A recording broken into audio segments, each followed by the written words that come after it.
binadamu au Mwenyezi Mungu maumbile aloumba, anasema ameumba vitu pea. Ameumba usiku na mchana, ameumba mwanga na giza, ameumba zuri na baya, ameumba mume na mke. Lakini kwa binadamu ametupa mkono wa kuume na wa kushoto,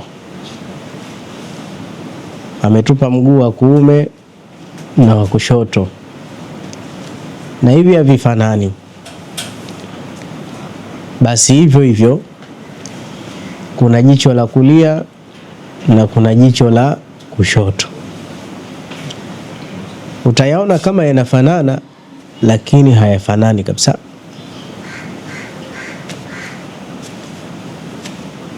Utaona ukikosa jicho moja, kuna baadhi ya rangi utashindwa kuzibaini, kwa sababu kila jicho lina rangi zake ambazo linaweza likazibaini.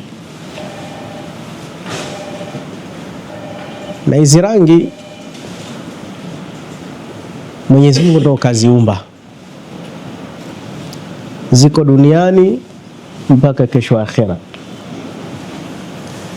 na zina maana. Hebu angalia nguo ulovaa ni rangi gani, na hiyo rangi uloivaa unaijua maana yake? Basi kama hujui, kuna rangi zingine nuksi tupu.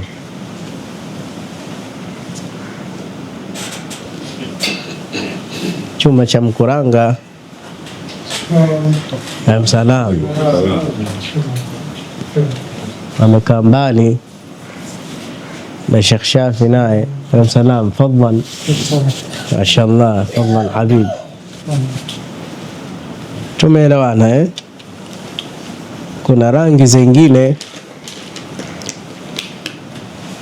ni za hatari, lakini bwana, rangi zina maana nyingi.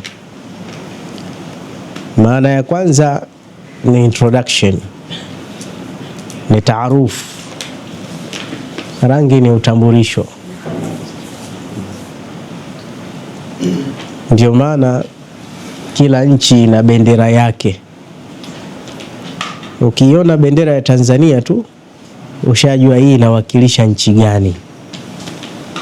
Basi hata wale askari wake wana sare zao. Lakini bendera nyingine ukiona utasema hii ya Marekani, hii ya Kenya, hii ya wapi. Kwa hiyo jambo la mwanzo, rangi ni utambulisho. Kuna maeneo ya hatari utaona imehusika rangi fulani, na wewe ukiona basi unajua. Huo ni utambulisho wa kwanza.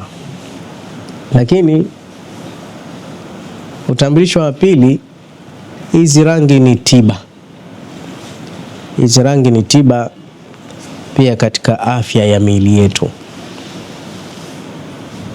Unajua binadamu anatibiwa na mambo mengi. Pia kuna kipindi inampasa atembee peku baadhi ya sehemu, kuna baadhi ya madini hayapate.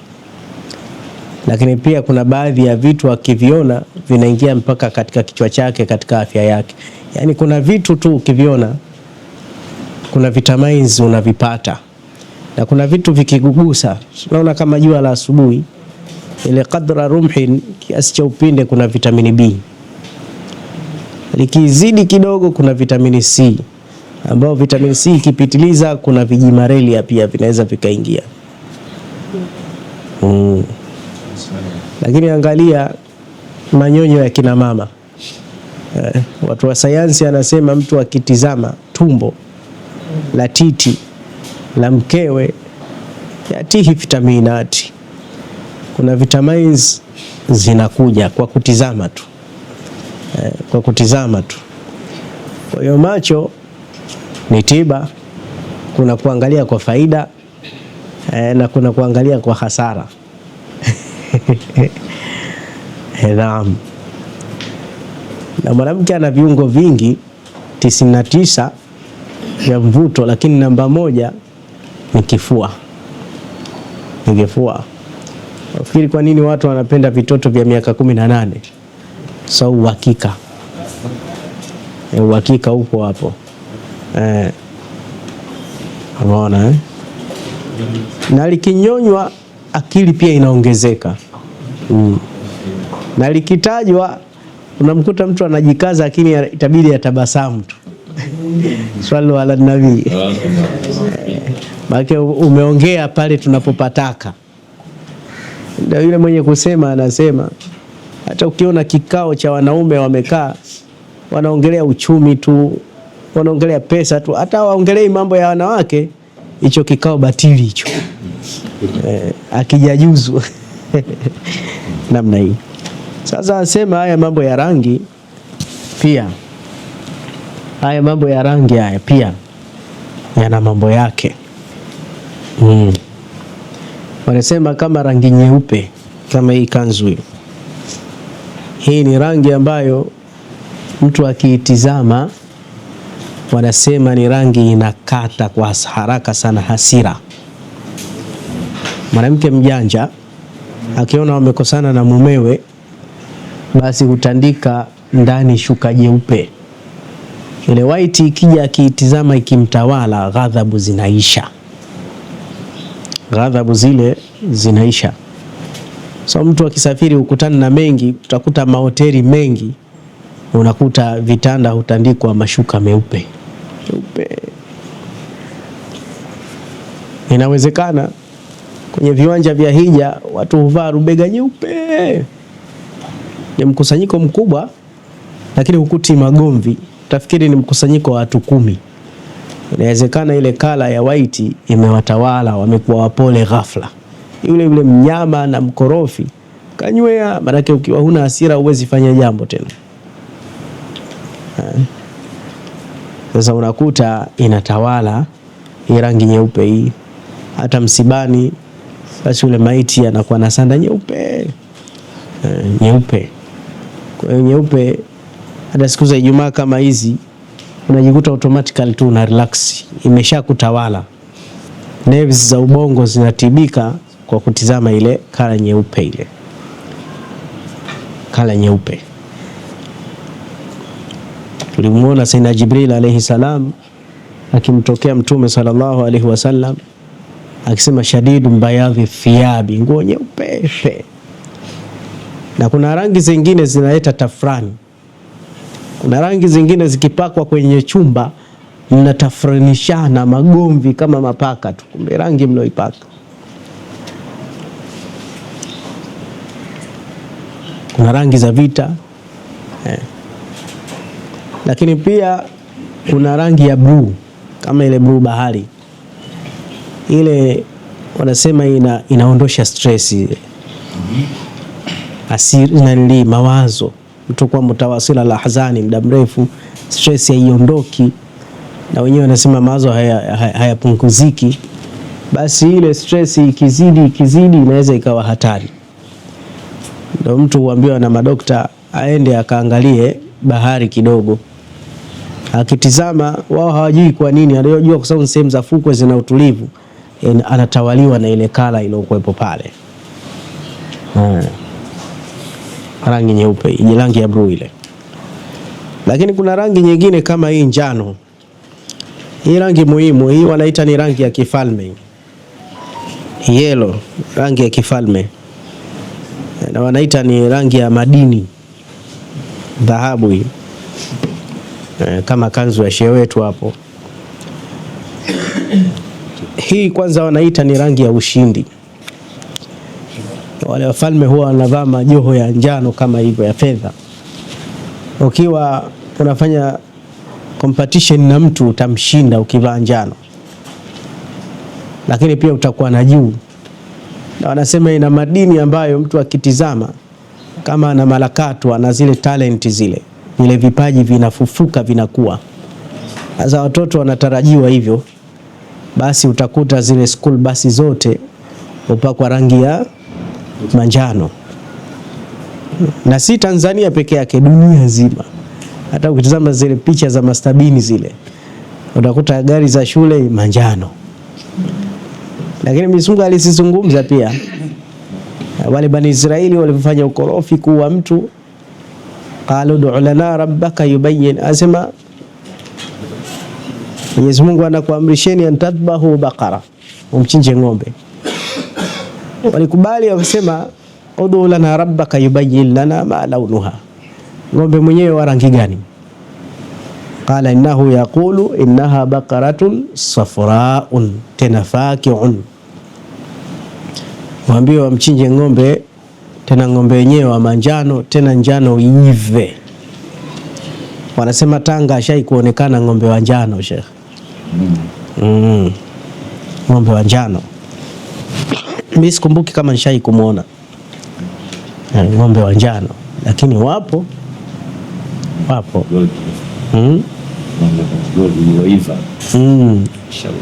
Habari kubwa.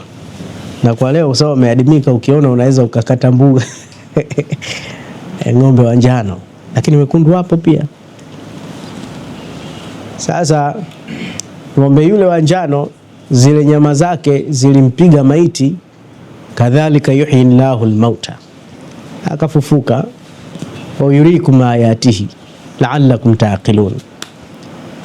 Kwa hiyo njano hii wanasema ni njano ni rangi ya kifalme, ni rangi ya kiukubwa, na kama utamwendea mtu na barua yako na nini, basi ukapiga vitu kama hivyo, naweza ikawa sababu. Lakini kuna rangi zingine za hatari,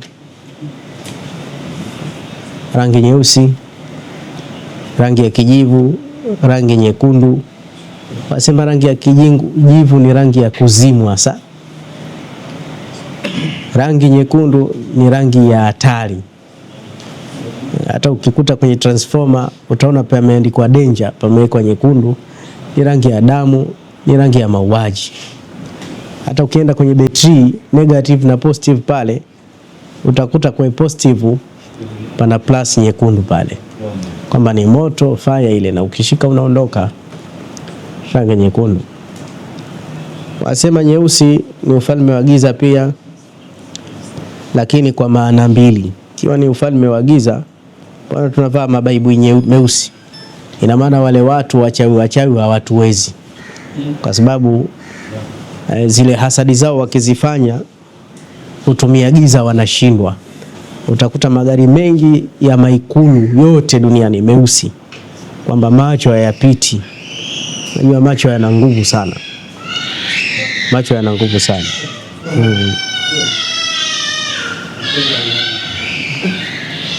Macho yana power, macho yana nguvu sana. Kwa hiyo namna kama hiyo. Sasa Mtume sallallahu alaihi wasallama, jicho lake moja lilikuwa likiona dunia na rangi na hali zake, lakini jicho lake la pili lilikuwa likiona kwa rehema. Alikuwa na huruma sana. Hata siku yuko mwanamke amepata shutuma ya mimba ya uzinifu kazini, apigwe mawe. Mtume hakusema pale pale apigwe mawe, alimwakhirisha mara nyingi. Nenda kwanza kalee mimba, baadaye mtoto kashazaliwa, kamlee kwanza, angalau pengine aakhirike. Pamoja sheria yake huyu lazima auawe, lakini bado alikuwa akitizama kwa jicho la huruma, ambalo jicho hili wengi limetupotea. Hatutizamani kwa huruma. Muhammadur Rasulullah walladhina amanu ma'ahu walladhina ma'ahu ashiddau ala al-kuffar lakini ruhamau bainahum. Mtume sallallahu alaihi wasallam na masahaba zake walikuwa ni wakali kwa maadui zao, lakini wenyewe wajabatir rahma, walikuwa na hurumiana baina yao. Asokuwa nacho husaidiwa na mwenye nacho, walikuwa wanapeana. Sisi huruma iliyobakia, japo ni huruma nzuri, kupeana maneno ya Mungu tu. Twende tukamlingania yule bwana asali, twende tukampe mawaidha, unaona ni huruma imetosha. Lakini mkishamkokota mkija msikitini, mnabakia na pesa zenu pale pale. Mimi sijai kumuona mtu ana pesa akaenda kumlingania mtu alafu kisha kuja kuswali akamfana kile chochote kitu. Na wakati upande wa kushoto wenzetu mtu hunusuriwa, wanamuingiza kwenye dini na wanampa na masurufu, maisha yake yanabadilika. Na sisi tutahurumiana vipi? Yule mtu unamjua shekhe mwenzio kasoma dini na maisha yake si mazuri, na hatushikani, hatusaidiani. Yani sisi huku kila mtu hufa na umaskini wake kivyake. Huruma imetoweka baina yetu. Lakini wenye huruma wallahi atahurumia Mwenyezi Mungu Subhanahu wa Ta'ala. Na saa nyingine hata watu wakiingia kwenye makosa, tukienda haki bin haki, wengi watakufa. Ifikie stage tuishi kwa ajili ya rehma. Inawezekana una mke kakukosea sana, lakini sasa ishi kwa njia ya rehma, angalau hata kwa wale watoto tu wakue kidogo. Lazima tuwe na hali ya kuhurumiana. Arrahimuna yarhamuhumur rahmanu, wenye huruma wallahi atahurumia Mwenyezi Mungu, hawezi kuwaacha. Bwana mmoja kamkopesha mwenzie milioni 20 Sheikh, na wakaandikishiana nyumba. Muda kulipa umefika, yule bwana hela hana. Sasa kinachobakia bwana, nyumba yako iuzwe, halafu utoke mle, chukue pesa zangu. Hiyo ndo haki, wala sija kudhulumu. Lakini yule mdaiji akasema, kwani siwezi kuingia kwenye chumba cha rehema bwana? Bwana njoo, wewe umeshindwa kulipa kwa sababu umefeli mambo yako. Sasa inshallah mimi nakusamehe bure, ili nyumba yako isiuzwe na familia yako isisambaratike. Nimetoka kwenye chumba cha haki, naingia chumba cha rehema. Yule akasamehewa. Lakini kuna mtu mwingine anamdai 1000. Akamwambia shehe wangu, hela yangu vipi? Akamwambia shehe bwana, nimekosa, nivumilie. Kamtia kibao, kamtia mtama, nitakuua mimi, nipe hela yangu, mimi siachiagi Mungu bwana. Huyu ameshindwa kuingia kwenye chumba cha rehema. Kuingia kwenye chumba cha rehema ni muhimu, sawa. Rahimuna yarhamuhumur rahman, wallahi wenye huruma Mungu atahurumia. Na ukihurumiwa na Mungu, shekhe, umetoka. Omba huruma ya Mungu ikupate. Sasa ili huruma ya Mungu ikupate, wale wa chini yako unaokuwa na uwezo wa kuhukumu, wahurumie. Matatizo ya watu ya kuume, unaye mke yani kiprotoko, huyu anifai wala aendani na mimi, ilikuwa ni mchape tu talaka aende zake. Lakini sasa nyuma kuna watoto hawajui kuita baba, hawajui kukosa, atajua la mchana hawajaliona. Basi mimi nitavumilia ili watoto angalau wakue, naingie kwenye chumba cha rehema. Na sehemu zetu za kazi, yani kuna mtu amekuja kufanya kazi lakini hajui kilichomleta. Hapo hapo anakuibia, anakusema bosi wake, anakuletea uhuni, ukimtuma ananuna, wanasema anachonga mdomo. Haya maajabu. Sasa vitu kama hivi ukimfukuza huyu inaonekana kama sawa kwa sababu mzembe kazini, lakini wewe usimfukuze, aendelee na riziki yake. Wewe ingia chumba cha rehema. So nyuma yake ana watoto anamtegemea, nitamsumbua. So unajua kazi ni mbaya ukiwa nayo, lakini ukikosa shughuli yake kubwa. Kwa hiyo tukienda haki bin haki, watakufa wengi sana. Wewe hasa umemwajiri mtu, hapo akija ataka kukuachisha na mkeo, mfanya kazi huyo, lakini si kwamba anapakukimbilia, hana mbele hana nyuma. Sasa huyu naye wewe mfikirie. Ukiwa na fikra kama hizo, ndio tunasema Mtume sallallahu alaihi wasallam aliweza kuamini vitu ambavyo wengine walishindwa kuamini.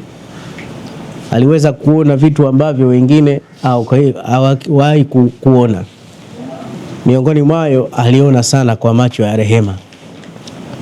Na sisi tutizame kwa jicho hilo la rehema. Tukitizama kwa jicho la rehema, na Mwenyezi Mungu atatutizama na sisi. Na muombe Allah ubebe shida na matatizo ya watu. So Mwenyezi Mungu akimpenda mtu hujalia matatizo ya watu kuondoka kupitia yeye. Washike watu, kaa na watu, na dini yenyewe ndio hiyo. Tuwafanyie wema viumbe wake Allah bila kujali wametufanyia nini. Sio nipe nikupe, kanitokea wapi hasa. Wewe fanya ikramu. Mtume alikuwa na mkono mrefu sana, si mpaka umuombe, yeye anatoa tu. Usifanye kila kitu kwa faida, tarajia akhira, na kile kitu kitazunguka hapa hapa tu, kitazunguka hapa hapa tu. Na la mwisho, inshallah taala, tujiandaeni na masiku 10 haya kujiombea dua sisi wenyewe na wazee wetu waliotangulia mbele ya haki. Miongoni mwa watu wanaotakia watu matatizo katika jamii na watu wao wanarudisha watu nyuma ni wachawi. Wachawi, kuna uchawi unaitwa kipapai. Ukipigwa kipapai ulali, masi kuondoka kama Allah ametaka. Wachawi walimjaribu mpaka Mtume sallallahu alaihi wasallam. Lakini pia kuna uchawi unaitwa ushinga. Ushinga huu ukiukanyaga utajikuna mpaka ufe. Lakini pia kuna uchawi unaitwa kisimo. Uchawi unaitwa kisimo, shekhe, ni uchawi wa kutiwa nuksi. Ukitiwa nuksi usoni unaonekana huna maana, yani unachukiwa mpaka na mzazi aliyokuzaa. Haya sasa mpaka mama yako anakuchukia, kuna usalama tena?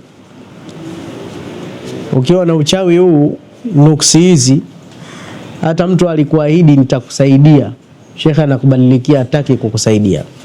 Utakuwa unalaumu watu tu, kaniita mwenyewe alafu kaniondosha hivi hivi, tena kaniambia nsije, kumbe una nuksi shekhe. Na sisi tunaenda peku peku tu, hatuna dua za asubuhi wala jioni. Vitu vimetegwa, watu wapo kazini na wachawi wapo mpaka kiyama, na wanatutembelea. Usi ni hatari sana. Kuna ile kamun abyad wa kamun aswad, lakini pia kuna sidiri, lakini pia kuna mwingajini, kuna msaka uchawi, kuna mosha fedha, lakini pia kuna shubir dukhan, na kuna shubiri ya kawaida, kuna tufahul jinni. Unaona hivi vidonge hivi vidonge hivi vimechanganywa dawa 41. Hivi vidonge ukitengeneza tu hivi hivi, vikiingia kwenye macho yanapasuka hivi vidonge sheikh. Na siku ya kutengeneza hivi vidonge, ukifanya maskhara hata kucha zinakatika. Umeona hivi vidonge? Hivi vidonge kilo zako kama haziko sawa, ukinywa hizi 2 unaweza ukakata moto hapo hapo. Ukakata moto hapo hapo. Vidonge vya hatari sana. Mtu mwenye majini akivitizama tu anaanza kulipuka. Yani akivitizama akivinusa ndo balaa. Vidonge muhimu sana. 2, 4, 6, 8, 10. Vidonge hivi viko 10, ni dozi ya mwezi mzima. Vidonge unakunywa kimoja tu kila baada ya siku 3. Yani ule muda niloanza kuzungumza mpaka sasa hivi ukianza kunywa tayari ishaanza kufanya kazi yake hapo hapo. Cha kwanza, kama una uchawi, hizo aina zote nilizozisema, au una jini, ukikinywa tu hichi kidonge, na mtu mmoja kama hizi hali anazo, yani hapa kwa Hebu Satu, tukimpa tu shughuli yake inaanza, basi inafanya mambo haya 3 au 4. Jambo la kwanza, ukinywa kama una uchawi, basi unaweza ukaushangaa mwili wako, ngozi inaweza ikacheza, inatetemeka, mwili mzima unatetemeka mpaka kwa mapaja kweli kweli, mpaka kusema mimi nafanya wazimu. Isipokuja alama hiyo. Alama ya pili, unaweza ukatoka na jasho kiama, kama maji, jasho tu, jasho inatoka jasho. Na yote hayo ukiona ni sihiri inaunguzwa. Uchawi mnavyouona unatengenezwa na hiyo miti. Na hiyo miti ni tiba, ndio inaharibu uchawi. Kuna mti kule kwetu unaitwa mshinga, mkulo, ndo mdarasini. Ile inatumika kutengeneza mpaka majini. Ule mshinga yenyewe ukienda porini ukiuchuma, ukichoma tu ndani, mnatokwa na machozi hatari, mkiamka mmevimba macho nyote. Yaani kuna miti ya ichomwe hatari.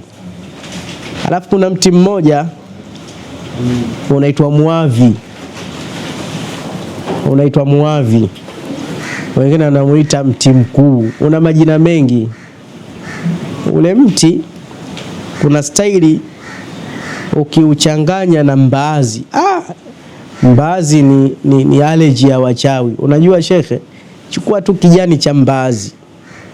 Kile kijani cha mbaazi tia tu mfukoni, ingia kwa daladala. Wallahi nikaa na mchawi anakuhama, huyo anashuka, aendi hata. Wana machari hatari. Mbaazi kwake hatari.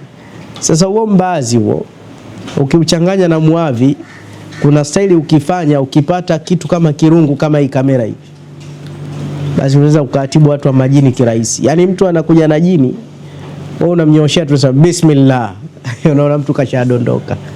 Huyo anajinyoosha kwa heri. Kama liliingia kwa njia ya nyoka, basi utaona anaondoka vile vile, anakatika vile huyo. Kama liliingia njia ya hewa, utaona atoa hewa nyingi mdogo, huyo anaondoka mara moja. Na sio hiyo njia peke yake. Umeona haya mafuta 9 haya, tayataja baadaye. Haya, ukichukua kitambaa chekundu ukaingiza kwenye ncha chwap, alafu ukazungusha hata hapa tu, wachawi wote, wenye majini wote, basi kama nyote mna madudu, nyote mnalipuka. Nyote mnalipuka bila hata ukazane vipi. Na alama kubwa ili nakwambia, kama unalo inshallah nitakusaidia. Yani nyote nyinyi hapa kama mmeingia hapa ndani, alafu ukajiona huko kawaida, mashallah wewe mzima. Lakini hakuna hata mtu mmoja ashai kuingia hapa, hata kama anakuja kusalimia, akipita tu hapo mlangoni, hata hajaniona. Akija kule ofisini kwangu, sijui kwa nini nilipoingia tu Sheikh kichwa kizito. Kuna vitu vinapikwa hapo juu hapo. Yani hawezi kusalimika. Na kuna wengine mashallah wakiona hii sura mbio Sheikh. Yani mtu akija hapa moyo kaka. Yo, kamateni huyo. Ukijua siri za majini, viumbe wadhaifu sana. Viumbe wadhaifu sana. Na lazima wakae wanyolewe. Wasumbua watu bana, tia watu dhiki. Kwa sababu gani? Haiwezekani. Sawa Jini hataki kufokewa. Sasa hivi hapa kama kuna mtu ana madudu, nitakuruhusu unachukua haya mafuta tu. yapake kwenye kiganja, afu mshike hapa tu, ile kumshika tu anapata harufu, afu mpigie kwa anaenda chini, anaenda chini. Shortcut tu. Sasa hii dawa hii itatoka jasho. Kama si jasho, njia ya tatu, mtu anaweza akatapika mpaka kucha, inategemea kile alichofanywa sihiri, vijiti. Lakini njia nyingine kama ni ule uchawi wa kufungwa, kuna ile sihiri al-hawatif, ile mtu anasikia sauti masikioni. Unaweza Abdullah, Sheikh umeniita? Sija kuita Sheikh. Au unasikia getini, hodi Manyawe, ukifika hamna mtu.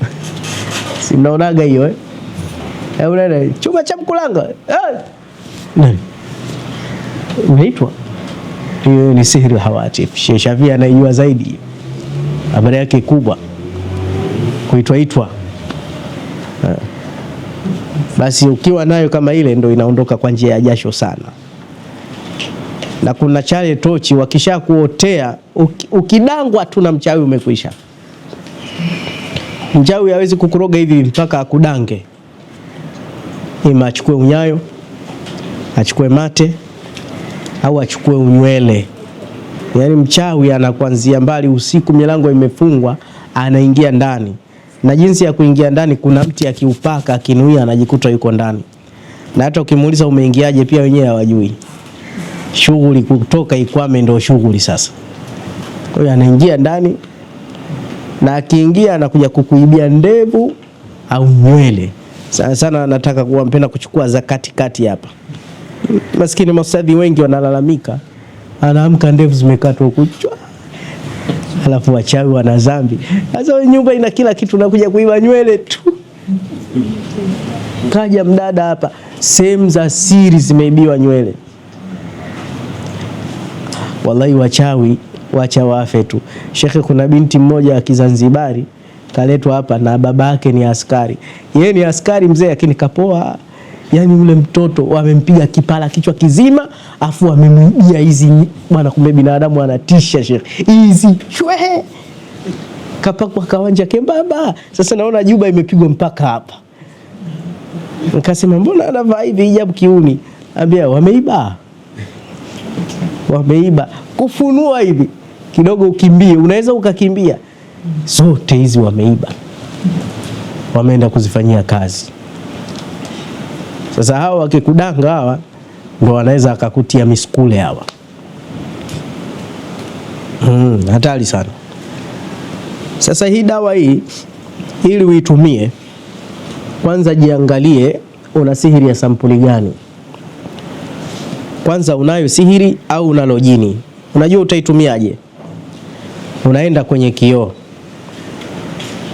Ukifika kwenye kioo unajitizama. Unaziba jicho moja. Ukiziba unasoma moyoni Ayat Kursi. Huku unaangalia lile jicho lako kwa emboni. Shekhe, kama una jini la kikafiri na uchawi, ili jicho lako litalia sana, afu litapepesa sana kama umetiwa chumvi au pilipili, alitulii. Wewe utajua naye mnyama huyo. Likicheza la kulia, basi wewe una majini wa Kiislamu lakini wameasu. Yakicheza yote, wewe una mzigo umejaa. Sasa utakunywa hichi kidonge kimoja kila baada ya siku 3. Sasa maajabu ya Allah, utaona itakuendesha. Ukirudia mara pili, kama umemaliza ile sihiri, hausikii tena. Alafu mpaka maradhi ya kawaida yote yanakatika. Inaondosha homa, inaondosha typhoid, inaondosha sumu mwilini. Hilo la kwanza. Hii dawa hii inaitwa adhihabu rijza shaitan. Tunaviita vidonge vyeusi hivi, lakini vina pacha wake rangi ya goldi, vinaitwa mukhallat. Hivi vimechanganywa miti mingi, lakini si kama mingi kama hii. Hii ni dawa baridi. Nyingine penyewe tunasema ni rangi ya goldi. Si tushaielezea goldi rangi ya kifalme. Swalla ala nabii. Hii rangi hii usiichukulie poa hii. Hii ni rangi ya ushindi na mafanikio na kuondosha hasadi. Ukivinywa hivi weka nia inshallah. Kama ishu ndo hizo mimba wanaziporomosha au kina Ummi Subiani, ndo mwanzo mwisho basi. Kama azishiki zitakuja. Kama shilingi ndio shida, tumia hivi vidonge hivi. Hivi hapa ni vidonge baridi. Hupati action yoyote ukitumia, isipokuwa saa nyingine inakuja action ya kuchefukwa na roho na mate yakakuja mengi, lakini unaweza ukasikia kama kichwa kinalia zzz, lakini utaihisi ile sehemu yenye kitu utaihisi kupiga piga. Hivi unakunywa vitatu asubuhi vitatu, jioni vitatu. Hivi tu ndo kimoja, tena baada ya siku 3. Vidonge vyeupe, vidonge vyeusi kwa ajili ya uchawi mweusi na uchawi wowote ule. Hata iwe ni sihiri madfun. Unajua mtu anachukua punje kadhaa za pilipili, anaenda kukata jani, anachoma, anavundika makaburini, wanafanya vitu vya ajabu ajabu kabisa, anakuzima. Mwisho wa yote upate na haya mafuta sasa. Vile vitoto vinavyotomaswa na mashetani, vichanga unampaka hapa utosini mwanao na chini ya nyayo. Mtoto ile kushtuka. Mtoto mwenye kifafa mpake tundu zote za mwili. Lakini ukiwa unaenda kwa kazi zako bodaboda, paka mwili mzima. Alafu tawakkal, muombe Allah. Tawakkal, muombe Allah. Hizi dawa hizi 3 hizi inshallah taala tunazo nyingi. Inshallah Allah atakuondoshea. Mafuta yetu haya ya Kiislamu. Zingine tumetoa msaada kwa jamii. Shauri ya matatizo ya sasa hivi yaliyotokea ya figo, nayo yana mafuta haya kwa ajili ya kuondosha sumu na kuzitibu figo. Dawa za figo hizi. Lakini pia dawa za pili, hizi dawa za saratani. Hizi dawa za maradhi ya saratani. Zawadi kwa Busatu kwa leo. Zawadi kwa Busatu kwa leo. Wana Busatu, leo mtapata zawadi, lakini haiwi zawadi moja kwa moja. Mashekhe, kuna dawa hizi 2 hizi. Hizi Allah kaniruzuku hizi. Aisee, kuna maradhi yanatusumbua, maradhi ya UTI. Wake zetu nafsi zao zinatoka na harufu kwa ajili ya UTI. Mahoma hayaishi kwa ajili ya UTI. Basi bwana, yule ambaye UTI imemsumbua sana, hasa vijana, siji hata wanaingia wapi, UTI imewashika sana bwana, hii ndo mwanzo na mwisho kwa uwezo wa Allah. Yani tena nampaga mtu dawa moja tu. Tena hii hapa si UTI peke yake, mpaka mambo yale maradhi yote ya uzinifu. So hii nimeitengeneza special kwa wenzetu walioathirika na maradhi ya kisasa. Ukimwi inasaidia kupandisha CD4 sana. Hii tahlil bauli na majmua la amradh, ukizipata hizi chupa 2, tumia na mkeo, inshallah msikii tena matatizo ya UTI na nini yashakwisha. Kwa hiyo kwa Nabusat, ile gharama zinazouzwa utapewa nusu yake. Sasa kuziandaa kwake kidogo ni shughuli. Kama hii kuiandaa mpaka sharti nje ya mji. Hii hapa. Na hii nayo dawa zake baadhi zimepanda ndege. Kwa hiyo ina shughuli kidogo katika maandalizi, lakini ni dawa nzuri sana. Na mtu yoyote akiwa na shida ndugu yake, basi njoo mchukulie dawa hizi, ni nzuri sana. Hata mtu mwenye allergy, maradhi yasioishaisha na kadhalika. Na mwisho tuseme tu, hii ni sehemu ambayo tunashughulika na visomo mbalimbali. Kwa hiyo fadhal, joeni mpate dua, tuelekezane maombi, na hata ukiwa mbali tutakusaidia inshallah taala. Tunaomba makameramani, video hii ni ndefu sana, lakini billahi alaikum jitahidini waoneshe watu kama haya matatizo ya kusaidika hizi. Watu wanarogwa sana. Hata mwingine pengine hana pesa, pengine tunajuana, anaweza akaja kwa Sheikh Uthman akamwambia da, umeelezea lile jambo, tukamsaidia. Sasa watu washangaika sana. Wallahi nishakutana na maustadhi tunatwali pamoja, kazidiwa kampeleka mtoto wake kwa mganga, kachanganikiwa, na haitakiwi. Sasa haitakiwa, tusaidiane wenyewe kwa wenyewe, tusaidiane wenyewe kwa wenyewe. Kwa hiyo naamini inshallah mtafanya hivyo. Baada ya kuyasema hayo, Mzee Isa tupatie inshallah juisi na taftah tukiwa hapa hapa. Wakati huo chuma cha Mkuranga atupe mawili matatu ya kumkaribisha Sheikh Shafii, naye atueleze ya leo, na Sheikh Shafii akimaliza, Sheikh Abdullah insha Allah taala tutabaruku na utatufungia leo. Nakupa sharafa hii, utatufungia usatu letu ili insha Allah taala. Chuma cha Mkuranga karibu, na Mzee Isa fanya ikramu yako.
يا ربي سلمنا، يا ربي سلمنا، يا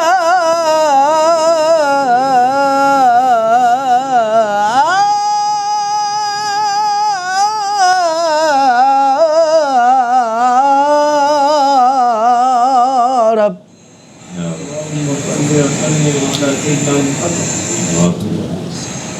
يا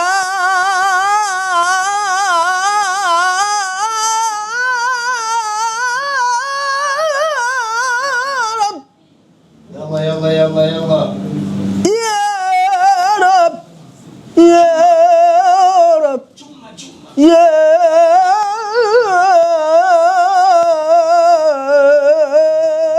رب. يلا يلا يلا فيصل. ربي يا ربي يا ربي سلمنا، يا رب، يا رب، يا ربي سلمنا، ربي يا ربي يا ربي سلمنا، يا رب، يا رب، يا رب، يا ربي سلمنا. يا ربي tunakuomba،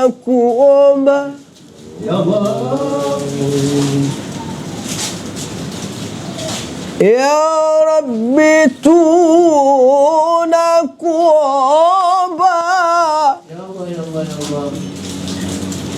jamii viumbe vyako vyako, jamii viumbe vyako, tuepushe na maasi, tuepushe na maasi,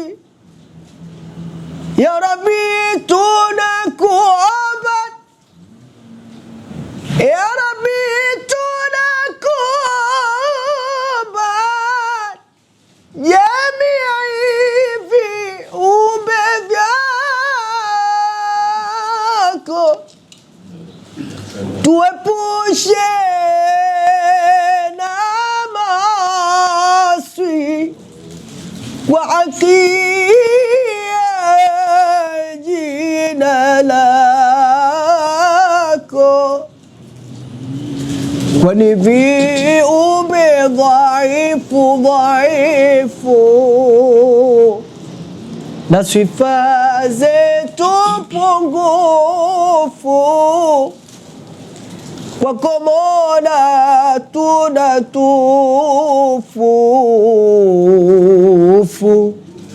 kwako Mola tunatufu, kwako Mola tunatufu.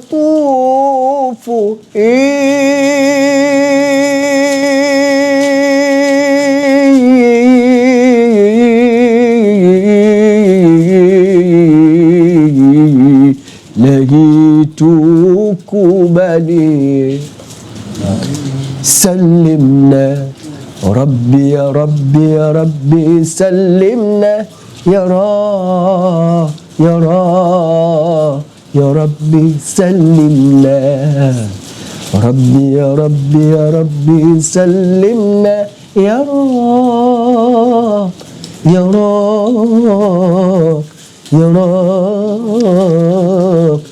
Rabbi sallimna. Ya Rasuli tumekuja, ya Rasuli tumekuja na madhambi ya daraja, ya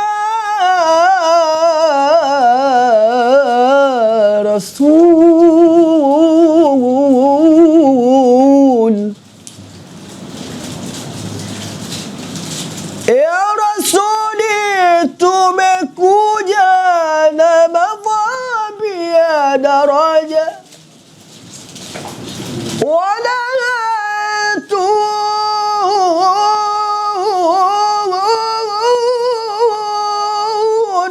tuna hoja. Ya Rasuli tumekuja na madhambi ya daraja, wala tuna hoja, madhambi yetu adhima. Ya Rasulallah, ya